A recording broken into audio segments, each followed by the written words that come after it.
एक बार की बात है, एक छोटे से गांव में एक गरीब किसान रहता था। उसका नाम रामू था। रामू बहुत ही ईमानदार और मेहनती किसान था।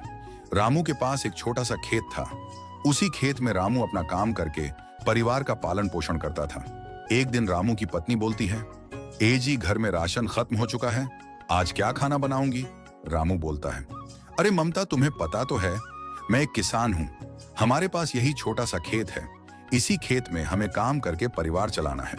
जितना पैसा था मैं उन पैसों से गेहूं का बीज ले लिया हूं। कोई बात नहीं, आज भूखे ही सो जाते हैं, नेहा को कुछ खिलाकर सुला देना।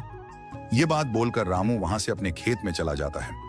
रामू खेत में काम कर रहा ही होता है, तभी उसे अचानक से चमकती हुई अंगूठी दिखती है। उसने उठाकर देखा तो अंगूठी सोने की थी। रामू ने बोला, अरे यह तो मुझे अंगूठी जादुई लग रहा है, घर जाकर ममता को दिखाता हूँ। ये बात बोलकर रामू वहां से चला जाता है। घर पर आकर बताता है, ममता, ये मुझे खेत में काम कर रहा था तो मुझे वहां पर पड़ा हुआ था। ममता बोलती है, ए जी, ये तो मुझे अंगूठी जादुई लग रही है। ए जी, क्यों ना इस अंगूठी से हम कुछ मांग कर देखते हैं। रामू बोलता है, ठीक है ममता, तुम कुछ मांग कर देखो।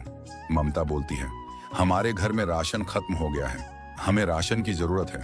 ये बात जैसी ममता बोलती है, ममता के सामने बहुत सारा राशन प्रकट हो जाता है।